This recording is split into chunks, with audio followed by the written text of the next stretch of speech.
share this first video on strategy to show you what to start with at the beginning of the month. And this is something I do for all my clients and for myself on my personal and my business accounts.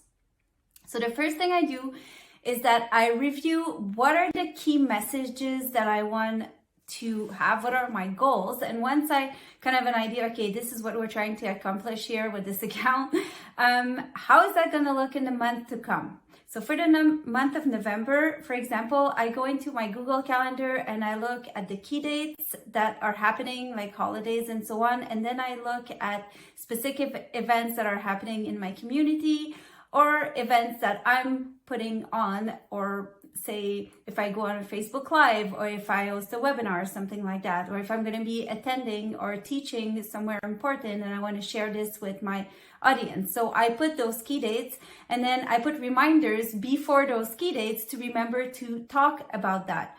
So I put those key, just like reminders all over my Google Calendar. So I have like an overall view.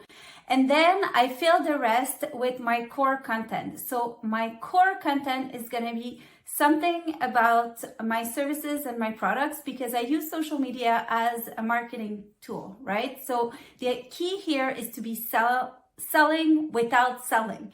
So read your post out loud. Make sure you talk about your products and services like you would talk about it to a friend or someone that tells you they are interested in finding out more about what you do. And remember to end those posts with a logical call to action. If you ask them to visit your website, make sure to give them the name of your website. If you want them to call you, make sure to give them your phone number and so on. So I know I'm going to have some posts that are going to be talking about that. I know I'm going to have posts that are going to be a little bit more about brand awareness, who I am, what I do, about our team, about our group and things like that. Social proof, testimonials, Throwback Thursday with past clients, case studies, and so on. So I'm gonna for sure have some of the posts that are going to be talking about that, so people learn what it is that I offer, who I am, and that I'm legit doing so. And then the most important content that I need to add to this is content of service. So content that's going to be helping my audience with what they're trying to accomplish. So for me, it would be blog about social media, how-to tips, answers to frequently asked questions, and so on. Those would be my core posts that I put in my strategy, and I'm going to show you on my computer what that looks like in Google Calendar and how to go about it. The rest, those would be like the posts that would probably schedule in advance, so I know I'm covered no matter what. The rest of the posts are going to be more like fluff posts. So fluff posts, we call them, are algorithm shakers, like a little bit lighter format, but that get good engagement, like some funny content, some beautiful photos, things that are inspiring, and so on. So this would be kind of my fillers in between. If I have the bandwidth to do so, it would kind of help shape my algorithms.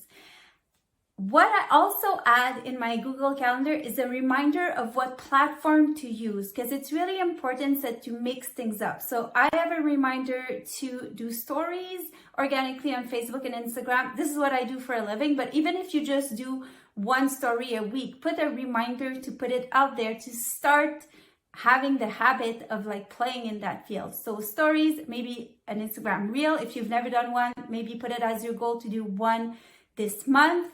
Going live on Facebook or on Instagram, then again, maybe just once a month, or treat live like an event and make sure you invite people in advance to your live broadcast. So what is it that you're going to put in your strategy to shake things up? So let's dive right into my computer and I'm going to show you what it looks like. Okay, so let's look what my strategy is going to look like for the month in Google Calendar. So as you can see, I created a calendar, so you can click plus calendar, and I've also checked holidays in Canada and holidays in the state.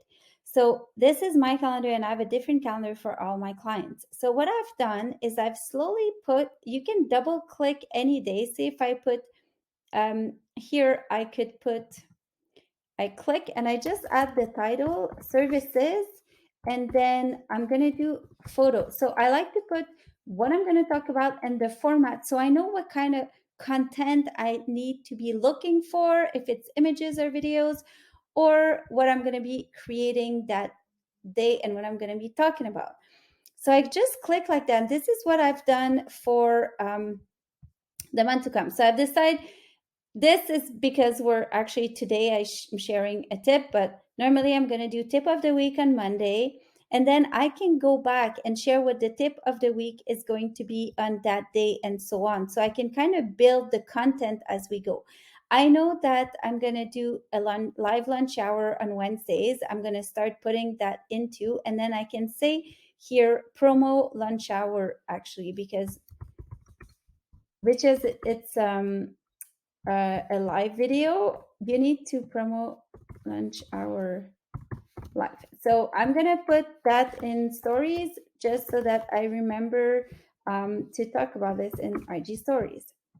So now I know, oh, I need to do this promo lunch hour live IG stories. Then I have my lunch hour live, and I'm gonna put it on Instagram. And so now I know kind of the type of content I'm going to be doing. Throwback Thursday, I know it's going to be photo. Business showcase, I like to do a reels. And then I tag the business. You can tag that with a little contest, or I showcase some of my clients or something like that. Weekend, I like to put an inspiration and daylight savings. So this is the type of content that this week I'm going to go in and schedule in advance as much as I can, or just at least I know what to post. And on Monday, I'm going to go back to my tip of the week. So sharing a tip, and then go back to filling in the gap, putting a little bit more details on what that's going to look like. So that way I know in advance exactly what type of content I'm going to be looking at, what I need to find, what I need to film for videos, what if I need to write a blog about something. But I know in advance what's going to happen, and it's going to help me keep focused, and it's going to help me reach my goals. Okay, next video is going to be about scheduling. Feel free to join me every Monday for the tip of the week, and it's a tip that you can apply in the week, and let me know how it goes. Alrighty, thank you for joining me.